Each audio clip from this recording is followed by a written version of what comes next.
Hey, everybody, welcome back. This is RE Geeks, baby. We have another amazing show. We're coming back with Clear Cooperation AI and what makes a great agent. Not a bad agent, a great agent. Now, my esteemed co-host, Michael Fielden, is going to walk us through this, and I'm going to try to banter with him. Now, we'll see who wins on this, but I'm pretty sure I'm going to lose. But without ado, Mr. Michael Fielden, welcome, brother. How are you? Good, Greg. Great day out today. Thanks for the introduction. And it's nice to see you again. I feel like we talk every day, but it's always nice to see you live and on camera. I'm still a little concerned about how the tariffs are impacting the shelf behind you. And I think you need to stock up. So there's still things en route. You can take advantage of discounts now. By the way, guys, that is an inside joke. But it's not inside, it's behind you. Like I have my M. You should have your shelf full. Come on. I'll put a GM behind me for Greg McDaniel. Yeah, I actually thought, and I know we didn't plan on talking about tariffs at all, but I know your car's in the shop and you got stuff going on there. Right before this, the dealer I drive my Mini, which I love, and they sent me something that said, "Hey, we have cars with no tariffs." Come on down. Are you serious?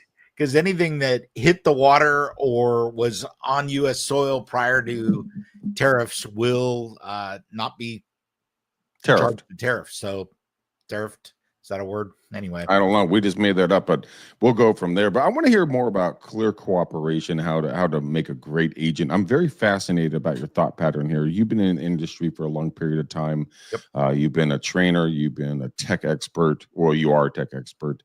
You run a great company that helps people like me get around the whole techie thing. So walk me through what you think. I know you have a laundry list here of what makes a great agent with the Clear Cooperation.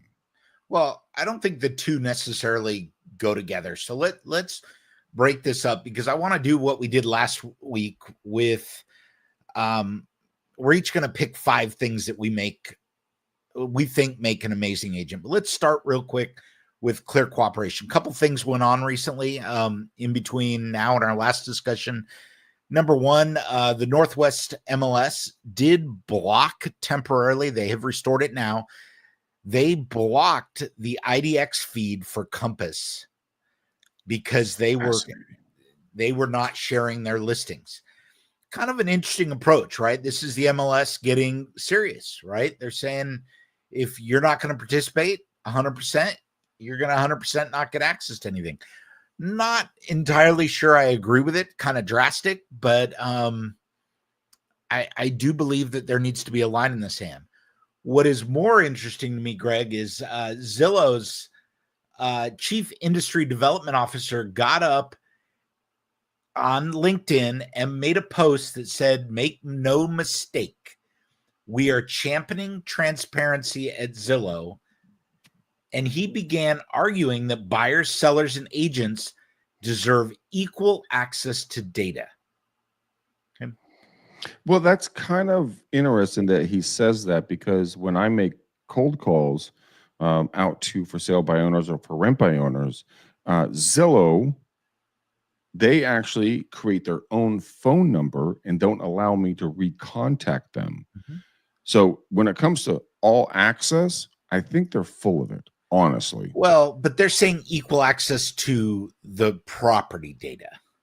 What they don't want is larger brokers coming in and saying, we're not going to share our listings, but we want access to all of yours.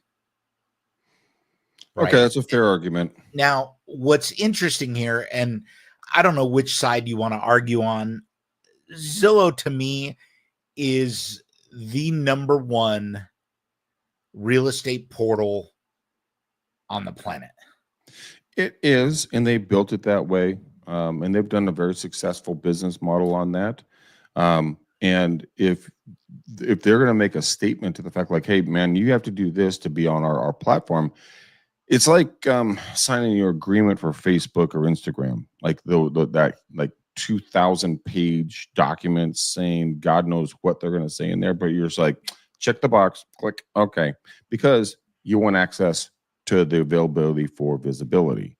And I think they have I think that's something to stand on here, because people are going to comply because they need the visibility. They don't need the want it, they exposure. need it. Right. You got to And have so the Zillow's exposure. just like, hey, 800-pound gorilla, 300-pound MLS, smash. Yeah. Because I will own you. Yep. Well, and it's funny to me because we call Zillow this 800-pound gorilla. I think that, you know, when it comes to that, we have to look at realtor.com and the other tools that are out there, even Redfin as a competitive broker. These technology power plays have kind of made it so that in order to have a level playing field, you have to be 100% in. And let me tell you how I see that going a different way, Greg. Please do. Is what if Refkin Compass says, hey, we've achieved 20% market share in certain markets. In some markets, we're even above 20%. And we're going to start hoarding our listings. And then they wait a few days. They take them off of Zillow. They take them off the MLS.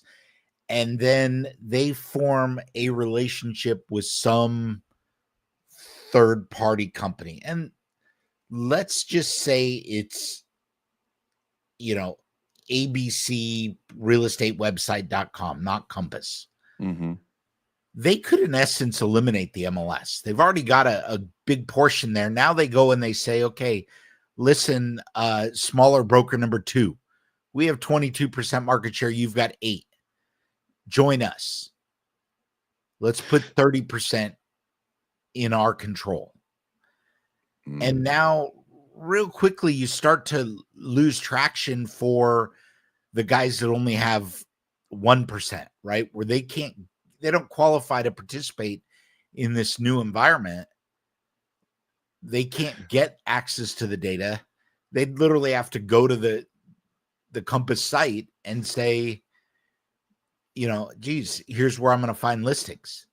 So I mean that sound it sounds like they're trying to create a monopoly, and a monopoly the federal government can come in and just ban them, you know, dismantle them if it gets to that level. But the MLS does. I mean, I'm not a huge fan of the MLS. I mean, Yep. I like it, I enjoy it, I use it, I love all this, you know, tech products that are a part of it that, you know, joined in, but they do kind of dictate exactly how everything's going to go. And the thing I like about that, in a certain manner, and I do mean certain manner, is that the dues that all of us licensed real estate agents pay, they go for, you know, federal and local and state legal issues that really could affect us real estate agents. But if the company wants to create their own private MLS, air quotes on when I say MLS, or collection of properties, I might say, that could be a potential issue. But let's Well, let's take that off the table really quickly. Now let's talk about Remax. Let's talk about, you know, Coldwell. Let's talk about any other major international like EXP. Everybody pulled everything off the MLS. MLS has no more power. So now you have to go to each individual site or each individual agent, and now you have a limited visibility on what the buyers could buy, the sellers can be seen. So I do agree with you that this is a potentially large issue, but I see the financial upside for each individual broker to follow Compass's foot pattern or footpath at this point. Maybe. I know. That's why I said maybe. Let's talk about the 2 other things that the MLS helps facilitate. Hey, Greg. Yes. You now have a buyer that wants to see 123 Happy Lane. It's got a Compass sign in the yard. It's not available on the MLS. There's no lockbox. 123 Happy Lane. Your client wants to go see it. Right. Okay. But it's a Compass listing, so it's not on the MLS. You don't know anything about it. You don't have access to it because it doesn't have a lockbox on it. Lockboxes are controlled by the MLS. So you call the Compass agent, and the Compass agent says, hey, Greg, we're not cooperating with this. The only way you can get in is with me. If you want to just send your client over, we'll take care of it because we're not paying any part of the buyer's agent commission anyway. So you're going to have to go to your client to get any payment that you want. And now me as the Compass agent with this pocket listing, I can even put, because I'm not beholden to the MLS rules, I can put on there property only shown by listing agent, period. It kind of goes back to, well, we haven't talked about it on the show, but it's the way the Australians do their business. One of my good friends, Glenn Twiddle down there, who's a massive, massive coach. He's like the Tom Ferry of Australia. And that's kind of how they roll. There's no buyer's agents. There's only listing agents. And so it could go that direction, and we would see a large flushing of buyer's agents out of the industry and going into other, businesses, so on and so forth. I don't think that's just buyer's agents. It could be a lot of listing agents too. Bunch of agents go away because they're just not going to be able to survive. True. I agree. But then that goes back down to you going out and doing the more active, progressive, more prospecting to attract those sellers so you can control your own market, your own airspace. So it really comes down to your work ethic, not about what the MLS is going to do for you. It's what you can do for yourself.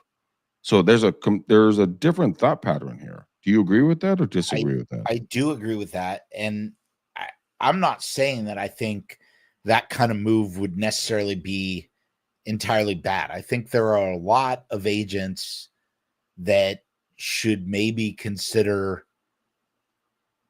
other careers.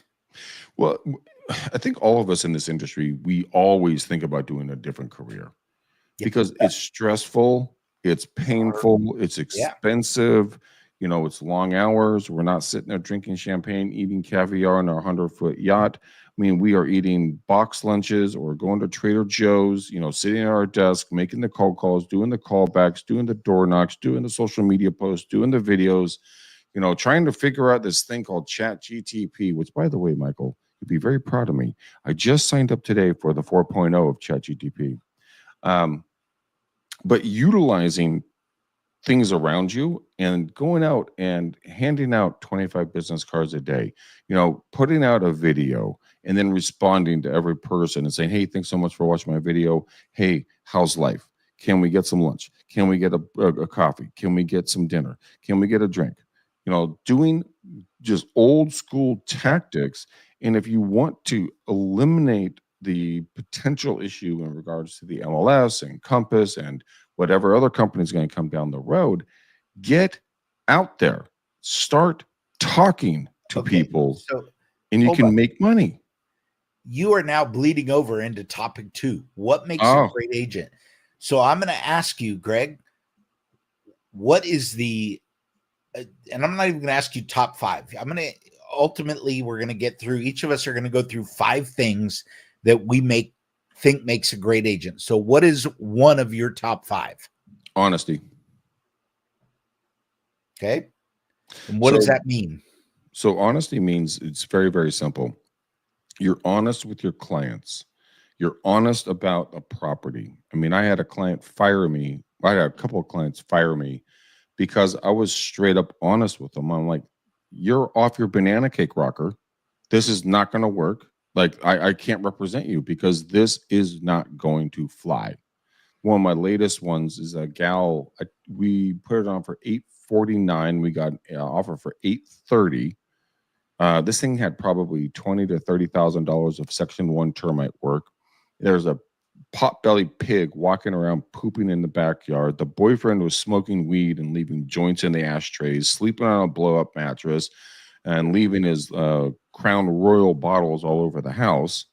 But yet we still got an 830 offer. And I was like, you should take this deal. It's going to be your best deal. She's like, no, I only want 900,000. And by the way, this is on a major road, like tons of road traffic. So she fired me. She's like, hey, I want a better offer, and I don't think you're going to work for me. I'm like, you are a lunatic, but sure, whatever. She called me back 2 months later. She's like, hi, ring, ring. Hey, it's, so-and-so. Hey, I really should have listened to you. And I'm like, what do you mean? She's like, I should have taken that 830 offer, because she had holding costs, mortgage payments, insurance, interest, the whole shenanigans. She lost money on the deal because she didn't listen. And that's why I'm saying being honest is key. Like another agent, another client, I call her hashtag worst client ever, because she wouldn't, I actually said that to her face, and she and I actually were really good friends. And she just wanted to buy this property, and there was no equity gain in this property whatsoever, no matter how long she held it. She wanted to buy it. I'm like, no, I'm not going to represent you. This is a bad buy. I can't do it.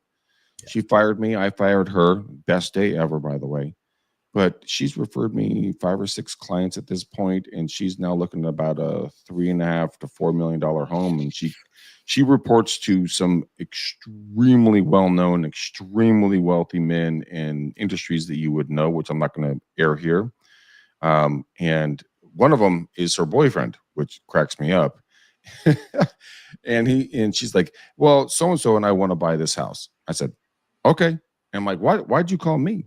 And she said, because you were honest with me, and you spoke truth to me, and I talked to my boyfriend about it, and he and I both agreed that you're our guy. And I'm like, cool. So honesty is mine. Sorry for the long story, long rant. Easy question, long rant. No. So I think, my number one, and I'm not going to use honesty, I'm going to use integrity. And I think it's important as agents that we are consistent, that we're honest, we're advocates for, the home buying and selling process, that we treat our agents and our customers and even the people that we interact with as part of the transaction with integrity all along the way. I see, I have a conversation that I had with an agent one time, and we were talking about what they're doing to prep the house. And I'm like, God, that, needs to be painted, before you put this on the market. It's terrible. And he actually said to me, he said, yeah, you're right. I got my painter coming out. He says, we're not going to paint the whole thing, though. We're just going to paint the front.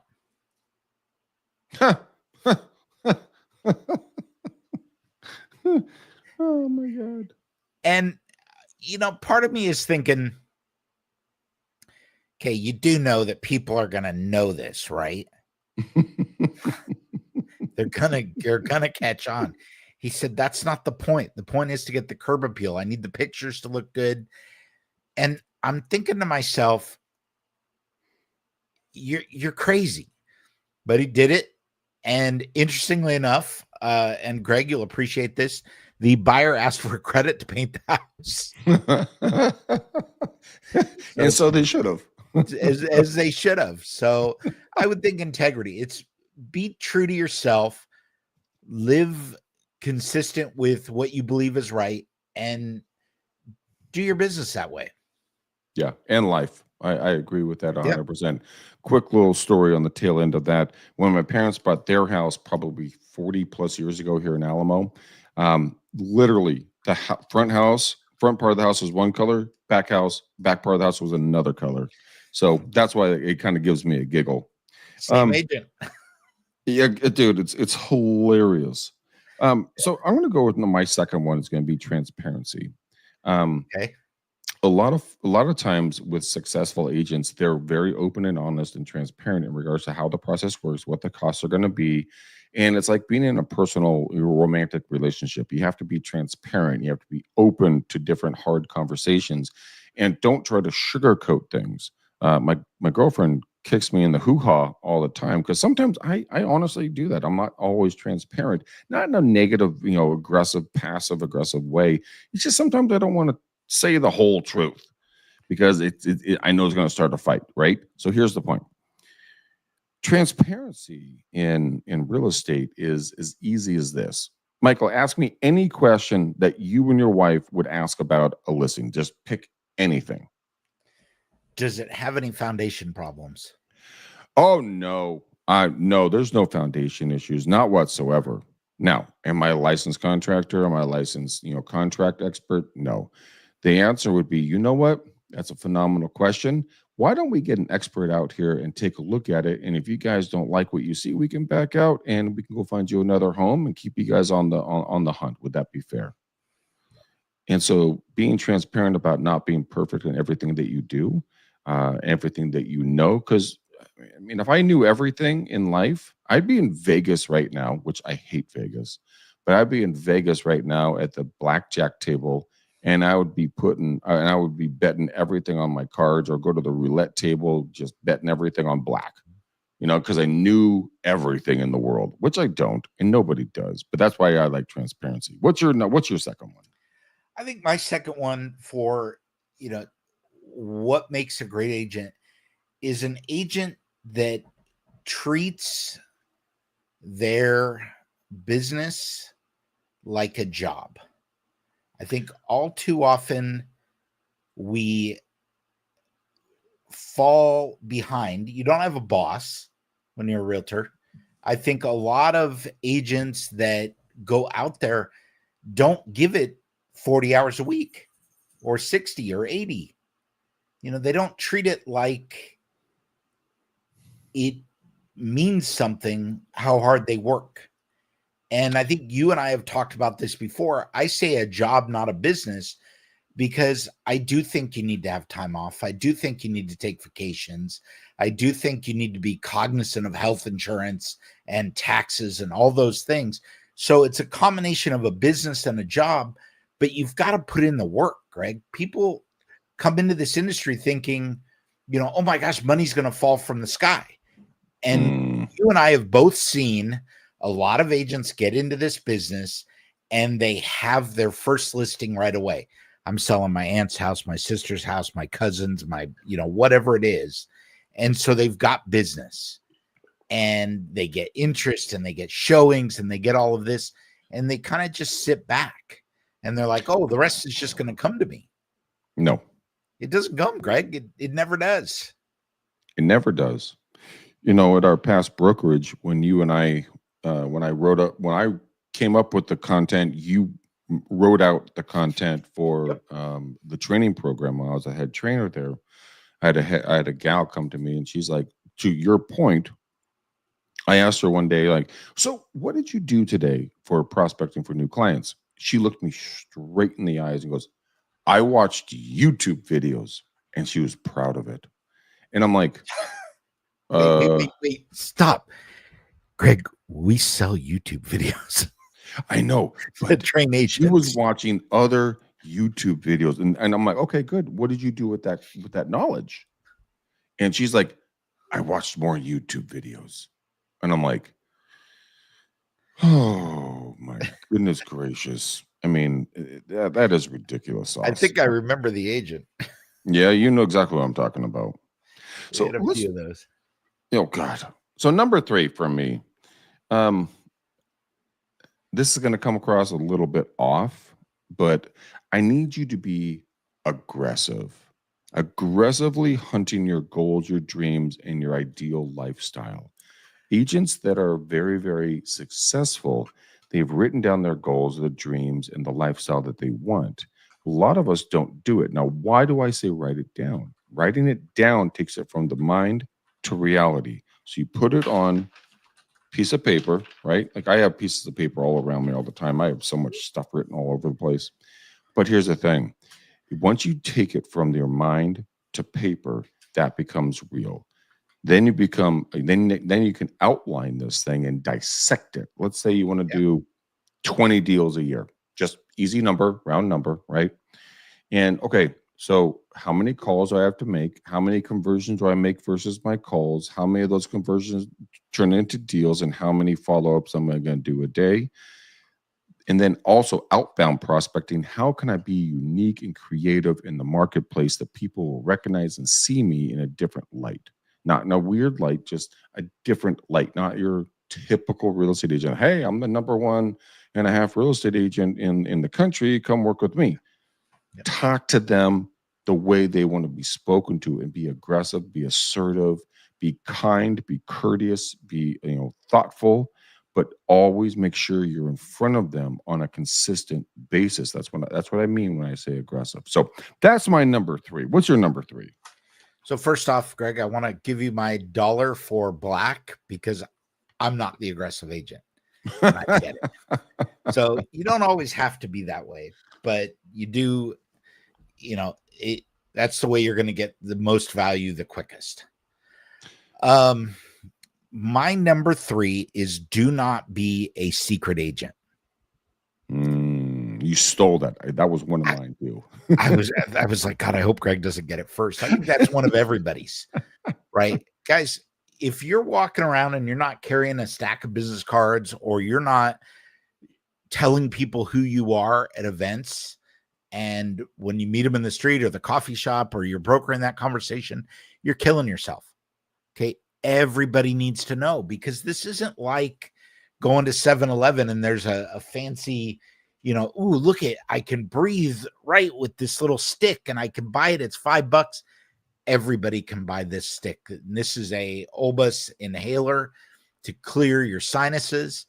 Everybody can buy this at almost any time. That's not the same with homes. So you're going to have to talk to a lot of non-eligible clients before they become somebody that's actually willing to work with you and do business. Well, it's kind of like dating, right? If you're a single individual or might become single or something like that, you're going to have to go out and talk to a lot of frogs before you find the right person for you. And it's the same thing with clients. I mean, if you get 1 out of 10 that come through your open house, that's a freaking win, because that one individual has friends. Yeah. Guess what? You influence, you help this couple or this individual buy or sell a piece of property or investment or whatever it is. And then guess what? You ask, hey, look, if I was helpful for you, could you refer me maybe 1 to 2 people this year? I'd be super grateful for that. Yeah. And if you're sitting at the closing table and they get in their property, they're going to agree with you on that one. So I think you're on a good point there, Mike. Well, and I think you're going to love this one, Greg. Is it was about a year ago, my neighbor 2 doors down listed their house. And I'm like, wow, you didn't even talk to me. They said, wow, we didn't even know you were an agent. Secret agent. Secret agent. All right. What do you got next? The only good secret agent is 007. Besides that, definitely not something in real estate. So I'm going to go with hard trust. And hard trust is something that is over time is built. And hard trust is when you speak truth to an individual, like you were talking about earlier, but you never waver and you have the receipts to back up the content of your conversation. You say, look, this is a bad buyer. This is a good buy based on these stats, the data here in the local marketplace, so on and so forth. The house I'm living in now, my girlfriend bought it. She didn't know anything about the East Bay. She's a San Francisco girl. And she's like, oh my God, is this really a good place to buy? And I just rattled off stats because I knew the marketplace. So be a master of your marketplace and just come with hard truth. And if people don't like what you say, that's okay. Not all deals are good deals. Not all good money, not all money is good money. Walk away if it's not the right fit, but have a hard truth on this. Never deviate. Yep. That is my number 4, Mike. Michael, sorry. All right. What's yours? My number 4 is an easy one. It's follow up. Follow up, Ooh. follow up, follow up, follow up. What would you use for follow up? What program would you use? I actually like a pretty easy one to remember. Follow Up Boss is a pretty good program. However, if you don't want to go spend the money for Follow Up Boss, anything will work, Greg. You just got to do it. You could send an email, you can drop a note. You know, we were laughing the other day, and I don't have my bag in here. You can go out now and you can buy Starbucks gift cards with your business card printed on them. Yes, you can pay a little bit, but you can say, I'm going to buy you coffee. And guys, when I say follow up, that also means maintain relationships. Once you close the deal, the chances of somebody buying another house from you tomorrow is pretty small.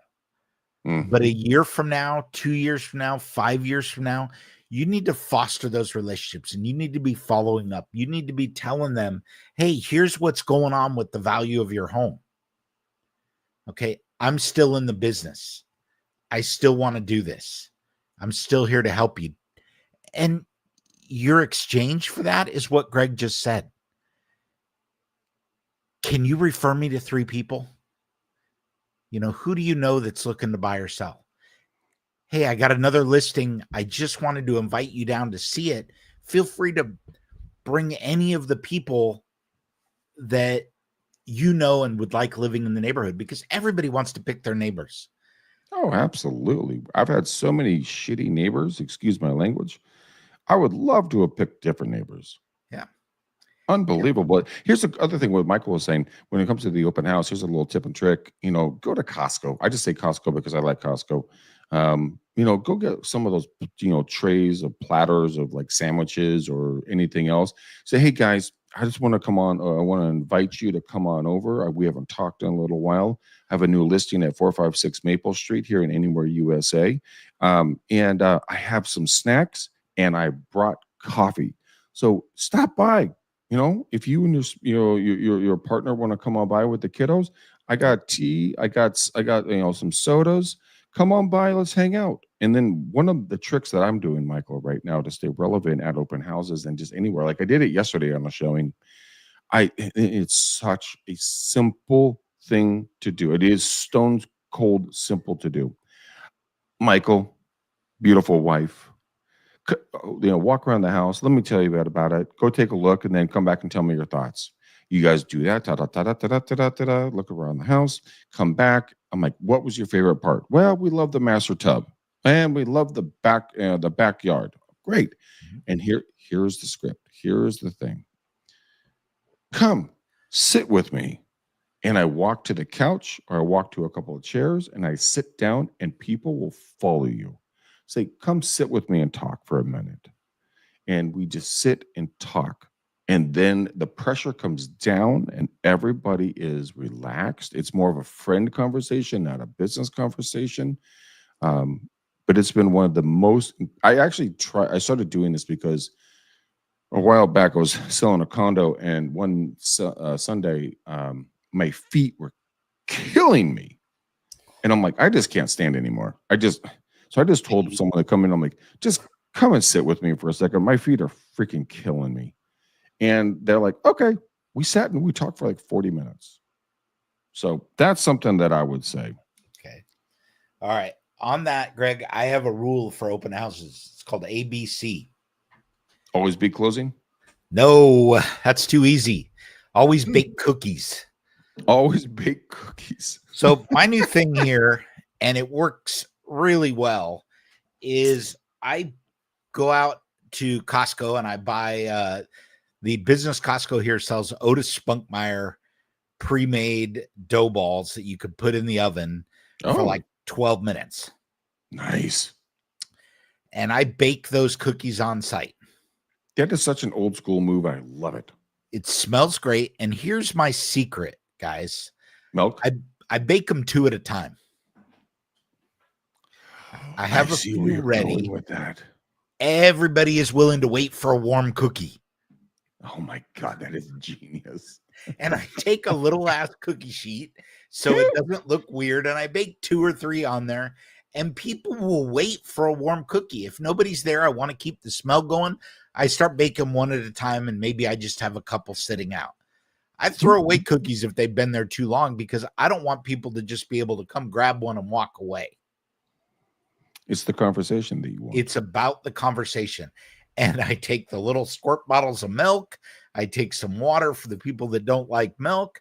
And it gives me a way to build a conversation. I'm not as good as Greg. I can't go in and say my feet hurt. I would suck it up if I was standing on nails Oh God, before no. I would admit that. But I would bake somebody a cookie and people love it. And it's funny. I've run into people that have been in my other open house, and I often hear them say, "Hey, you're the guy that bakes the cookies." And I'm like, I don't remember. Oh, yeah. And it strikes a chord. Which house did I see you at again? You know, it's good to see you're still looking. Now I know more information about them, right? They've been Right. looking for a while, and it carries on the conversation.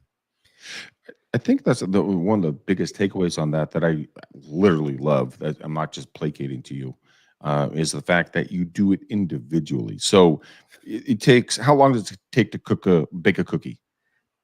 So they recommend 12 minutes. 12 minutes. Nobody's judging my cookie style. So I usually bump the stove up 25 degrees and do 10 minutes. So here's the cool part about that number. So when you're sitting there, well, not sitting or standing, because Michael, if he's standing on nails, he doesn't want to, he'll keep standing there. But you can say, hey, why don't you guys come on over here? Would you like water? Would you like some milk? Would you like a soda? And you sit down and the smell is running through the kitchen or the living room, and everyone's getting excited because their taste buds are on fire for a cookie right out of the oven.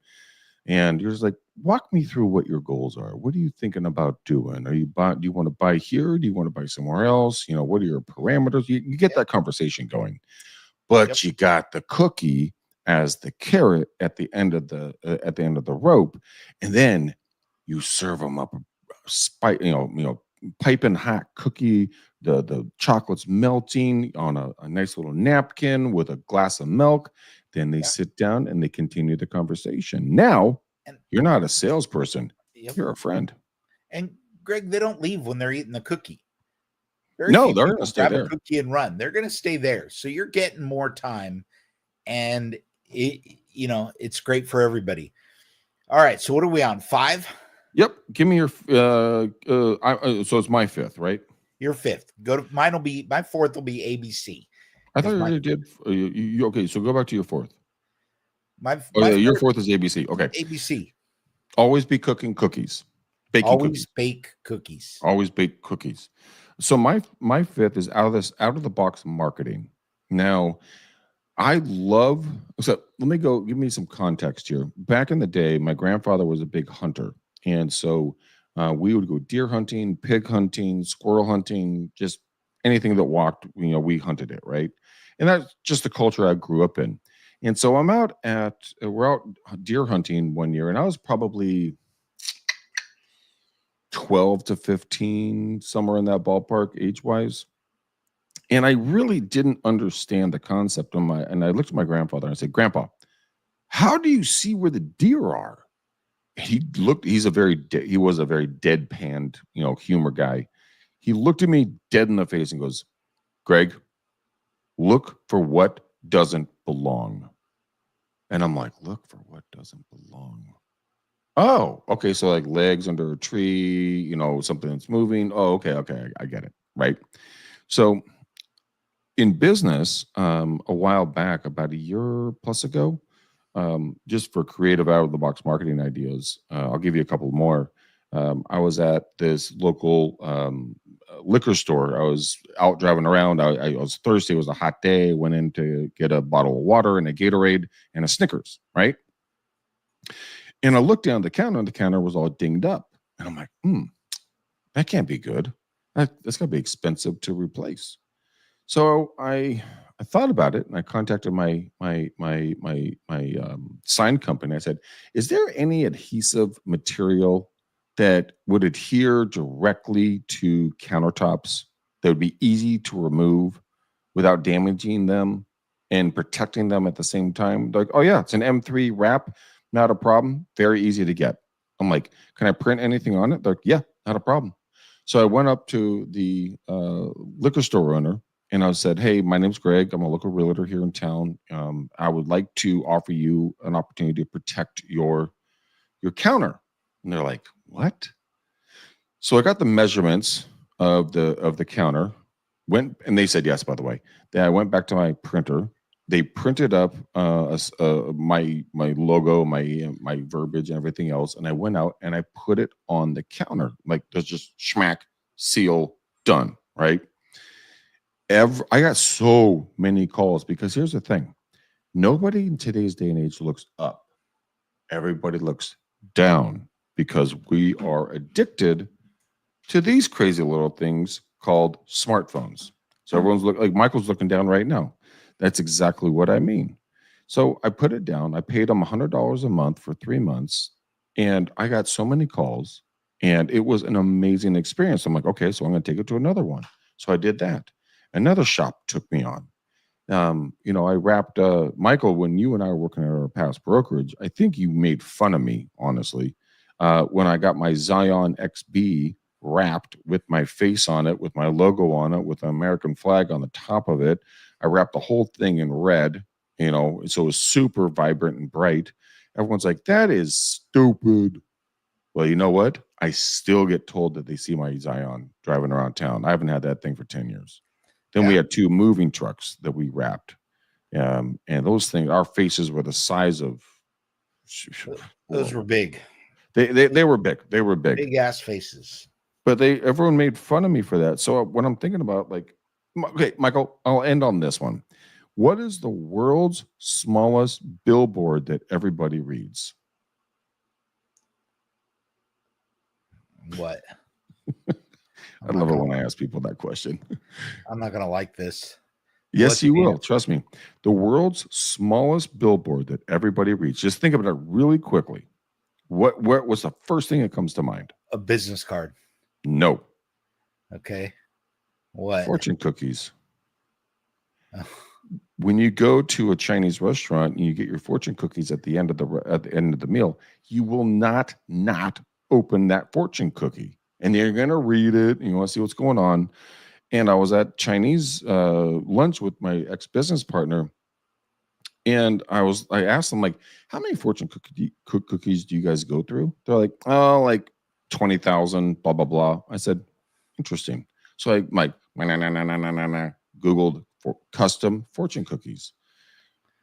We got 50,000 of them delivered to us with our name, our brand, and lotto numbers on the back. And it said, "You're lucky. You should buy a house today." Lotto numbers on the back. People love them. Greg? Yeah. What's the number one rule that you do with fortune cookies? Eat them. No, what do you do with the fortune inside? I honestly don't have an answer for you on that one. You add the words "in bed" to the end of fortune. That's right. You do that. Okay, one more, and then we'll get out of here and we'll let you get your fifth. I was at a restaurant bar in downtown Danville that I would go to lunch with my lender all the time, and in the afternoon, like noon and stuff, and I get my sandwich and my water and stuff like that. But there was a brand new bar, and the bar manager, who was a friend of mine, was yelling at her staff, going like, "You're gonna mess up my brand new bar. What the heck? Where are my coasters?" I'm like, "Coasters? Oh, there's a problem." So what I did is I hit my Android. I'm like, that custom coasters. Found a company that for 4 cents a coaster, you could get full color, double side coasters. And I turned to my lender. I'm like, "Hey, you're going to go in 50-50 with me on this unless you don't want any more of my business." He's like, "Okay, I'm in." So ultimately, we dropped about 50 to 70,000 coasters at that restaurant. And the fun thing is that we got a call, several calls, but this is the funniest call. And this guy calls up and goes, "Hey, come list my house." And my team manager was like, "Oh, thank you, sir. We look forward to working with you. How did you happen to hear about us?" He's like, "I've been putting my beer on your face for the last 6 months." And so we went and bought them. It was sold us house, helped him buy another one. I was in the bar one night. It was a Friday night, and I was with my lender, who's like my brother, and I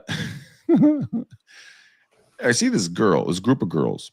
They're at a table, and this one girl just not having it. Like she's just not wanting to be there. And I see her scribbling really hard on something. And just out of pure curiosity, I kind of leaned over her shoulder. I'm like, what are you scribbling on? Oh, it was my face, by the way.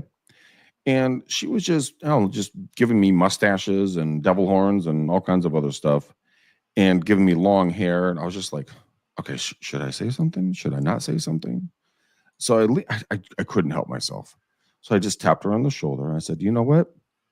I do look better that way. She looked at me, looked at the coaster, looked at me, looked at the coaster, looked at me, looked at the coaster. Hey, face went bright red. I'm like, don't worry about it. It's just funny. I hope you have a great night.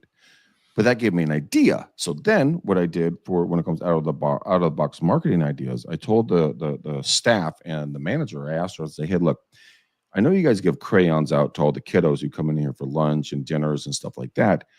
Why don't we start a drawing contest and use my coasters as the platform so people can make funny faces on us, and whoever gets the best, who does the best, they get pinned on the wall and get recognized with their name. And then I went to our ice cream shop around the corner. I said, hey, look, I'm doing a promotion with this restaurant with this kind of a theory in regards to, making me look silly. Could you guys give me a discount or a free ice cream cone for anybody who wins the competition? The ice cream shop said, absolutely, we could do that. So I branded myself with them. I had a wall behind the bar of nothing but my brand with people having fun, making fun of me. People would come up to me to be like, excuse me, sir. Are you the one on the wall? I'm like, what wall? Like, what wall? Like that one. Isn't that you? I'm like, oh, that is me. Like, that is so cute. And so it got a lot of conversations started, and we closed a lot of deals from doing some out of the box marketing. So that's my fifth. Nice. Well, I think my list is probably a little easier. I think what I would tell people is don't ever give up. Yeah. I think all too often people start in this business, they think it's going to be easy, and the minute it gets hard, they're out. And you can't do that. You've got to be 100% of the time. I'm dropping this up because I know Greg started spending some money, and we're not going to have a ton of time to talk about AI today. I know we're kind of pushing that limit, but 5 years ago, most of us didn't even dream about AI. Oh, no, we did not. Right? Even 2 years ago. Now, people are spending money on AI. Yeah. Spending real money. Okay. And some of them are spending a lot. I find myself in a monthly basis. I think, Greg, you probably drop $20 a month on OpenAI, ChatGPT. I'm probably in the $100 to $200 range because I play with a lot of different tools. This wasn't out there. The same thing holds true for real estate.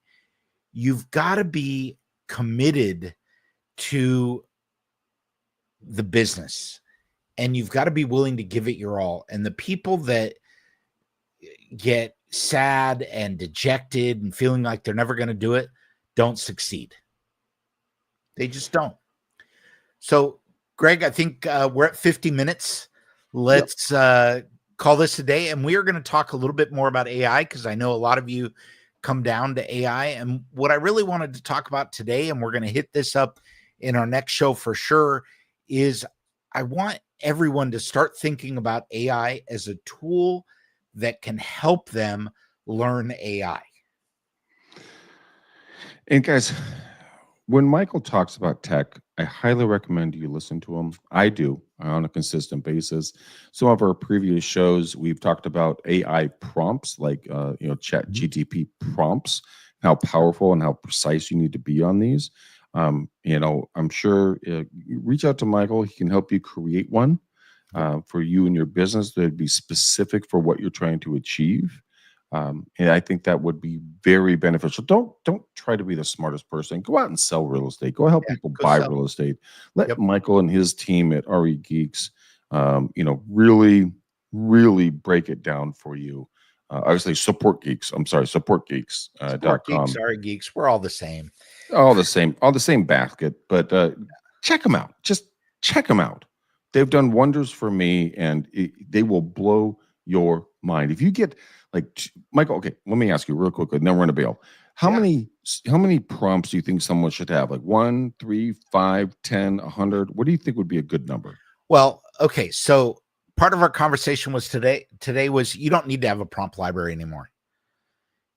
You need to understand that you can write a prompt with AI by starting out with help me write a prompt.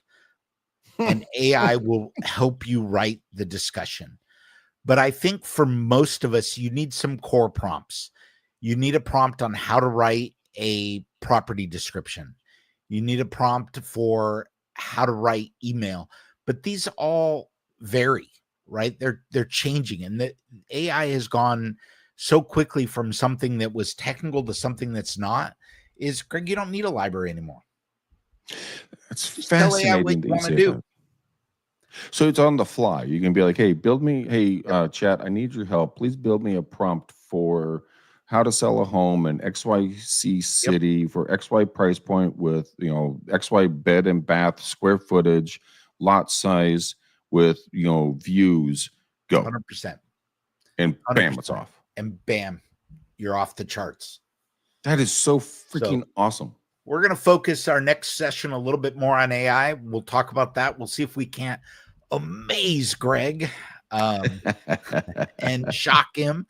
And then, it's funny. I'm going to put a challenge out there, Greg.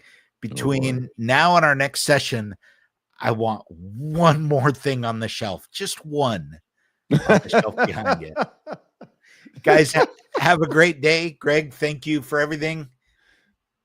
Hey, my pleasure, Michael. You're always a fountain of knowledge. Boys and girls, ladies and gentlemen, make sure you follow, and subscribe to us. We're going to come out here every single week with new tech tips, AI tips, all kinds of stuff that's going to help you build your business. We're at a low cost, no cost.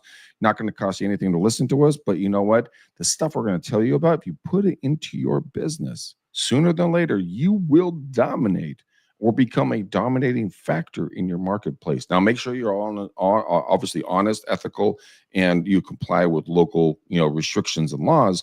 But go out there, be creative, get weird, have fun, enjoy life, be something a little bit off the mark, but make sure that you bring value to your clients and your business. But until then, boys and girls, ladies and gentlemen, peace out, ninjas.